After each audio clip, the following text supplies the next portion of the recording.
I am filing this memo directly, counselors, because the incident report alone will not satisfy you, and because I suspect several of you already believe I falsified the telemetry. I did not. I have reviewed the sightline logs 4 times since the incident. The instruments were correct. That is precisely the problem. You know the shape of my work. I have spent 11 years reading fear for the Institute, not metaphorically.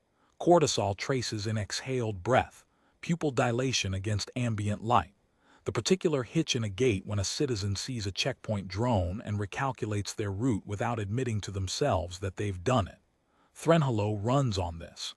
The sightline doesn't punish disorder, it predicts it, 3 seconds before it happens, by reading the fear that precedes it. A city that flinches correctly does not need to be told what to do. That has been the whole architecture of our peace for 4 generations. I believed in it. I want that on the record too. At 6:40 local, a perimeter sensor flagged an unregistered biological signature approaching the eastern checkpoint on foot. Human. Male, mid-30s by bone density, dressed in a scorched flight suit, no weapon, no escort. He was carrying a small cylindrical device that pulsed a soft light on a slow interval. A personal locator beacon, we determined later, the kind search and rescue crews carry to be found, not to threaten. His shuttle had gone down 11 kilometers out 2 nights prior. He was walking toward the only lit structure on the horizon, which happened to be us. Standard protocol at an unregistered approach is simple. The checkpoint reads the subject's fear response as officers close the perimeter, and that response tells us how to proceed. A spiking subject is escorted. A subject in genuine panic is sedated for their own safety. A subject showing calculated calm, the rare, dangerous kind, the kind we're trained hardest to catch, is treated as a threat and restrained immediately. The system has 3 responses because fear only comes in 3 honest shapes. I had never, in 11 years, seen a 4th. The human's cortisol reading at 40 meters was baseline flat. I assumed instrument fault and had the checkpoint recalibrated. At 20 meters, as 3 armed officers moved into his eyeline, his pupils held steady under drone floodlight, no dilation, no constriction beyond the ambient adjustment. His gait did not change. He did not slow, and he did not speed up. He looked at the officers the way you might look at people who could plausibly give you directions. He was asked through the translator drone to identify himself. He did. Name, service designation, unit, cause for approach, his crew, 4 of them still out there, injuries unknown, no working transponder among them. He asked in turn whether we had search craft that could fly in the dark. It was, counselors, a completely ordinary question. It was the calm in which he asked it that broke the instrument. I want to be exact about what broke means because I've heard it used carelessly since. The sightline did not malfunction. It functioned perfectly and returned a null result over and over, and a system built entirely to interpret fear has no register for its absence. It does not know how to file the sentence, there is nothing here to read. So it kept measuring and measuring. Officer Van, running the second checkpoint after mine, reported that her own readings began drifting, not the human's. Hers. She was so certain the instrument had to be wrong that her own cortisol spiked, checking it a 3rd time, a 4th, while the human stood patiently to one side and waited to be told what came next. Between the 2nd and 3rd checkpoints, standard protocol calls for an escalation pause, 30 seconds in which the ranking officer confirms the subject's classification before advancing him toward processing. I used that pause to review Officer Van's logs myself, on site, because I did not yet trust what my own instrument was telling me. I found nothing wrong with either unit.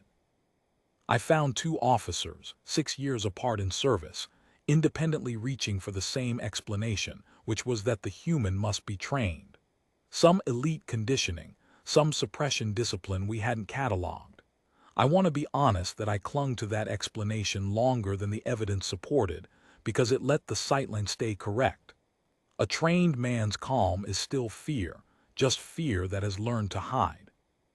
It took me most of the pause to admit that hidden fear still leaves a trace, a flicker under sedation scan, a lag in reflex timing, and his scan showed none. Not suppressed. Absent. By the third checkpoint, the story had already outpaced my authority to contain it. This is the part of the memo I expect will be struck from any public summary, and I am asking that it not be. Threnhalo's public monitor feeds carry checkpoint audio to registered residences by default, a compliance feature meant to let citizens observe due process being followed, meant, frankly, to remind them what happens to the unregistered. It has always worked as intended. People watch, and the watching reinforces the correct response in them, the way it's meant to. What none of us designed for is what happens when the thing on the feed isn't afraid.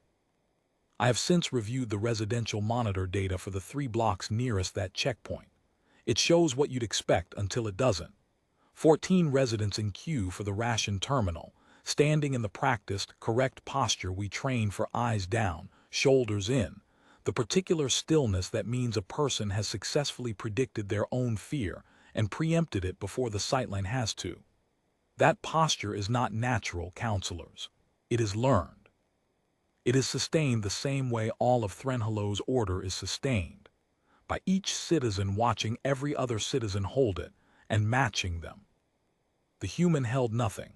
He stood with his hands loose, watched our officers with mild, patient attention, and asked twice, without heat, whether anyone could tell him if the transponder frequency had been picked up. On the residential feeds, one man near the terminal lifted his head to actually look at the screen instead of past it. Then a second. An elderly woman, 2 places back in the queue, whose compliance record I later pulled and found spotless across 31 years, set down her ration chit on the terminal ledge and simply walked away from it, toward the gate, without looking back to see if anyone would stop her. No one did. There was no one left whose fear she needed to match. By the time the 4th checkpoint's floodlights came up, 6 residents had left the ration queue entirely and were walking toward the eastern gate. Not fleeing, not rioting, nothing the sightline had a category to flag, just people walking in the direction of a stranded shuttle crew. Because the one person on their screen who should have been afraid plainly was not, and it turned out that was the only thing holding the rest of them still.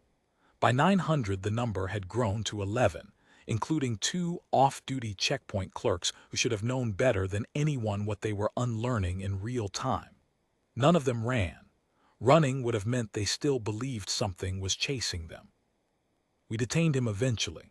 Politely, by our standards, he did not resist, offered his hands for restraint before we asked, and used the time to give us the shuttle's last known heading twice calmly in case the first time hadn't been recorded. Search craft launched at 9:10. His crew was recovered alive at 11:40, 2 with fractures, all 4 conscious. He asked after them before he asked about his own status. His fear readings throughout never left baseline, not during restraint. Not during the 4 hours he sat in a holding cell, waiting for a counsel he had no reason to trust. I do not have a clean explanation for you, counselors, and I distrust anyone who offers one. I can tell you what I no longer believe. I no longer believe the sightline reads fear. I believe it reads a citizen's certainty that fear is the correct response, and that certainty, it turns out, is borrowed, passed hand to hand through a crowd faster than any of us predicted, and just as easily unborrowed the instant one person in the frame declines to carry it. We built 40 years of civic order on the assumption that fear was the baseline condition, and that compliance was what you got when you managed it correctly. I no longer think that's what we were managing. I think we were managing each other's watching. He simply gave the grid nothing to watch, and 11 residents walked out of formation before we could recalibrate a single sensor. The Institute will want a hardware fix. I'd ask the Council to consider before authorizing one that the fault was never in the hardware. The sightline did exactly what we built it to do. It told the truth.